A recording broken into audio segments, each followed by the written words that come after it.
Buenas noches, Héctor Aguilar Camín, ¿cómo estás? Javier Tello, muy Leo, buenas noches. Y desde Nueva York, Jorge Castañeda. Jorge, muy buenas noches. Hola, Leo, Héctor, Javier. ¿Qué hay, Jorge? Bueno, ya el pasado sábado se realizó la entrega-recepción de la presidencia de la Comisión Nacional de los Derechos Humanos en medio de un turbio proceso y un controvertido nombramiento. Ya comenzó el periodo de Rosario Piedra al frente del organismo. ¿Qué decir de cómo se dio este nombramiento?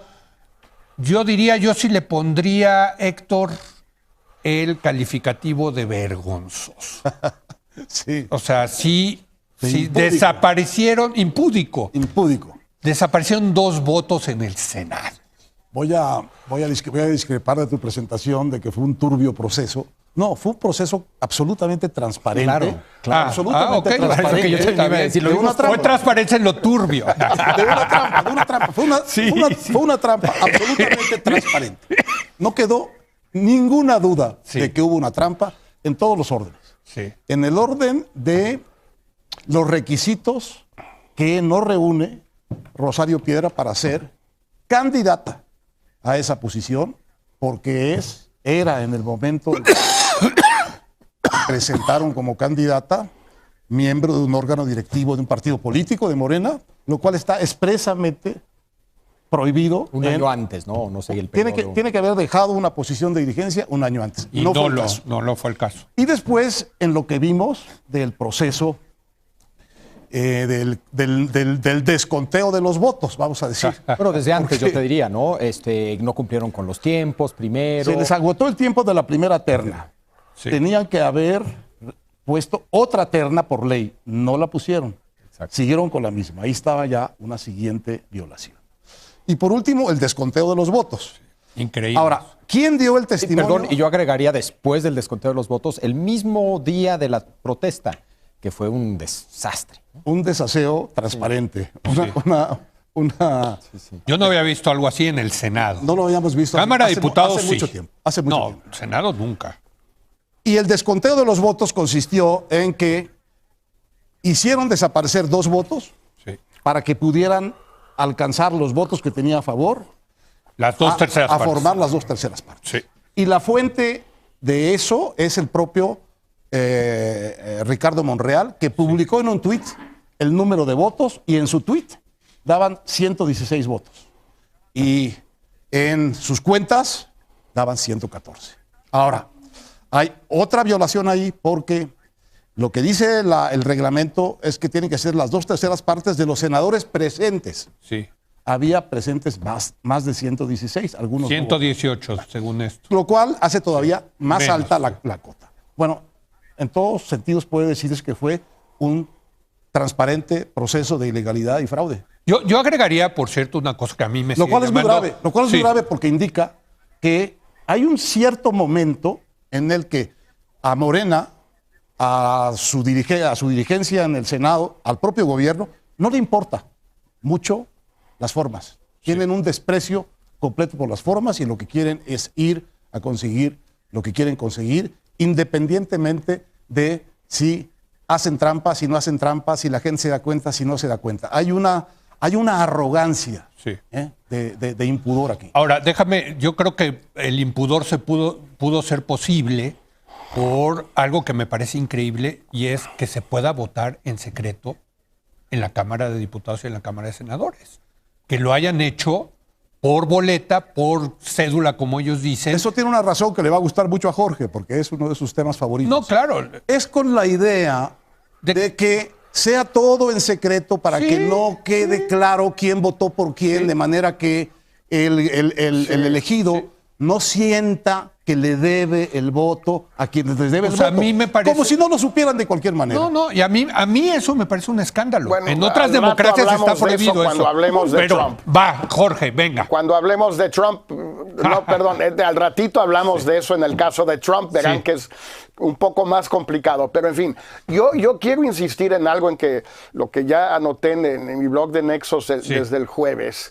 que yo entiendo la obsesión mexicana con los procesos o los procedimientos, es decir, los votos se robaron 2, todos, y me parece gravísimo y no quiero de ninguna manera minimizar ni el daño ni la gravedad del asunto. Pero aquí hay un asunto también de fondo, además de la pertenencia a Morena, que no tiene credenciales, Rosario, para esta chamba. No hay, no tiene una carrera, no tiene nada salvo de haber sido activista de Eureka, es decir, de ser hija de su madre, que es una mujer muy admirable y todo lo que se quiera, y punto.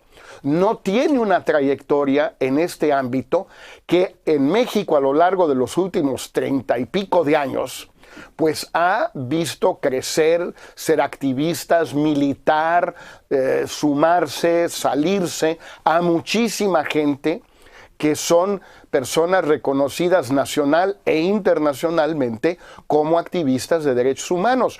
Unos son abogados, otros son académicos, otros son activistas de base de la sociedad civil, hay de todo. Ella, nadie encuentra las credenciales, salvo, insisto, y hay que decirlo, yo lo digo por lo menos en todas sus letras, ser hija de su madre. Punto. No veo otro mérito que tenga para este puesto. Y si te metes a Google o te metes a Yahoo o donde sea para ver qué ha hecho, pues no encuentras nada salvo que fue miembro del colectivo Eureka. Sí, qué bueno y felicidades. Y bueno, perdón, creo, Jorge, que más que ser la hija de su madre, es la candidata del presidente. Creo que por eso pues claro, llegó a claro, esa pues posición, sí. digo, ¿no? Por cierto, yo vi la lista de los posibles candidatos y había muy buenos candidatos, Javier. Sí, creo que hay varios temas. Está el tema del proceso, porque son más que formas. Nadie pide que guarden formas. Yo quiero que se atengan a procesos. El proceso es fundamental en las democracias.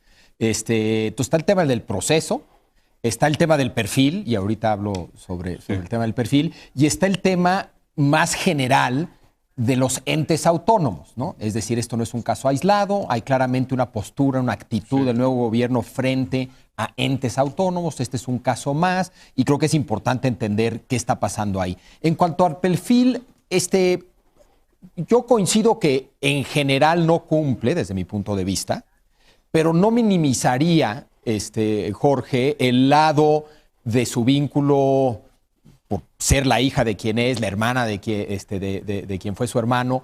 Creo que ese simbolismo no es menor. ¿Compensa todo lo demás? Creo que no. Es víctima. Es víctima, sí. Es víctima de la desaparición de su hermano. De su hermano, etcétera. Sí. Entonces, coincido en que no cumple con el perfil desde mi punto de vista, porque eso que no quiero minimizar no compensa todo lo demás. Sí. Y sobre todo, lo que más necesita la cabeza de un ente como la Comisión Nacional de Derechos Humanos es legitimidad. Sí. Y eso fue precisamente lo que medio perdió en el proceso mal llevado, y en parte lo que no tiene por no tener un perfil adecuado. Pero yo sí no quisiera minimizar el lado del simbolismo de que se pone. Como persona, Javier, no lo minimizo. No, la minimizo para ese cargo.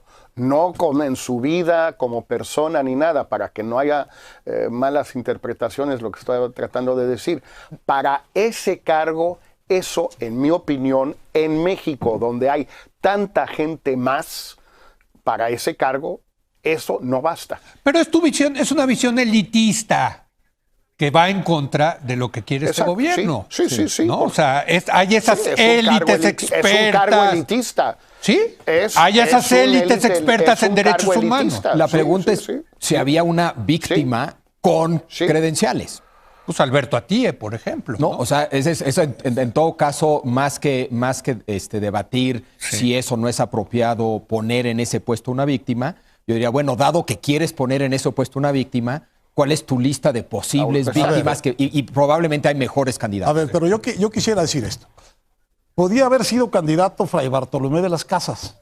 Con ese procedimiento, lo que hacen es ilegitimar a Fray Bartolomé de las Casas, independientemente de los merecimientos.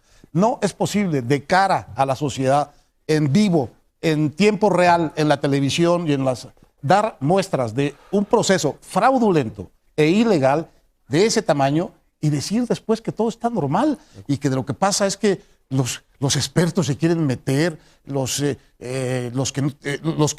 dueños de la comisión no quieren que entre un cuerpo extraño. No. Podías poner ahí al rey de los derechos humanos y con ese proceso lo manchas. Es que hay una marrullería que creo que ni en las épocas del PRI habíamos visto que se robaran así 2 votos en el Senado. Yo no lo recuerdo, ¿no? O sea, tampoco quiero ser muy enfático acá, pero Javier, el proceso. De acuerdo, insisto, no formas, porque tal vez lo que se hacía antes. ¿Cómo vimos que desaparecen las formas? Sí. Y también el proceso no era muy. Pero aquí el problema no es uno de simulación, es uno de abierta violación del proceso y un proceso razonable. O sea, si tú dijeras, bueno, es que el proceso es inaceptable, el proceso es un proceso que nadie con 2 dedos de frente hubiera diseñado, etcétera. No, pero el proceso además es un proceso bastante razonable, ¿no? Sí. Aunque yo insisto, el proceso a mí no me gusta nada que puedan votar de manera secreta. 100% de acuerdo. De hecho, el tema sobre si se debe, no solamente en estas situaciones en el Congreso, sino los ciudadanos en general, la historia detrás de si los votos deben o no ser secretos, públicos, en un papelito, a mano alzada, es una historia fascinante. No, yo sé, pero en el Congreso, a mí me parece que en votos de esto, ¿por qué no que cada senador se haga responsable de cómo votó? Porque lo que escondes también son las negociaciones. El tráfico de los votos. Las maniobras. Claro. A ver, ¿cómo votó el PRI? Sí, el tráfico ¿Por qué de hubo votos? 2 panistas que votaron a favor de Rosario Piedra? ¿Quiénes fueron? ¿A cambio de qué? Dice Monreal, es que nos acompañaron. Pues sí, ¿y de a cómo estuvo la acompañada? En fin, Sí. el hecho que sea secreto también... Oye, a ver, pero... Sí, Jorge, venga. No, nada más para volver al segundo tema, ¿no? De los votos, porque yo creo que todo lo que han dicho estoy de acuerdo, pero no tengo mucho que agregar al respecto.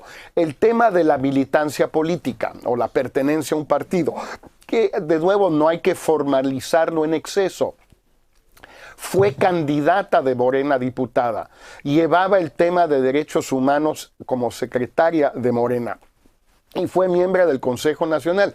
Todo el chiste de la comisión, cuando la crea Salinas, ante la perspectiva de un viaje suyo a Estados Unidos, donde iba a ser fuertemente cuestionado por violaciones a los derechos humanos y que sabían que un poquito más adelante ese iba a volverse un tema en el asunto del TLC, como no se volvió lo suficiente, en mi opinión, la lógica de crear la comisión y poner a Carpizo, que no es que haya sido un santo tampoco, pero la lógica era que tuviera no solo autonomía, sino que fuera no partidista. Los principales directivos, que por cierto no era del todo el caso de la secretaria general, Rosario Green, la primera, que sí era una priista perfectamente identificada como tal antes y después de ese momento. Pero bueno, Carpizo por lo menos podía pretender, como lo hizo después en Gobernación, que no era alguien del PRI. Por eso Salinas lo busca y lo pone.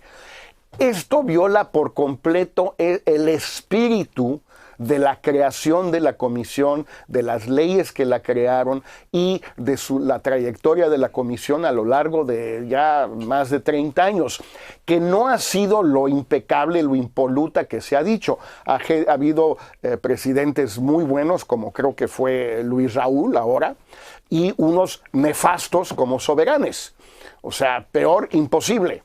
Entonces tampoco ha sido hay un historial ahí, insisto, impoluto, pero la lógica era esa. Entonces, la lógica que el gobierno o el presidente nombre a un correligionario suyo, un partidario suyo, por no decir un colaborador o empleado suyo, en ese cargo, pues contradice por completo el espíritu de la ley en cuestión.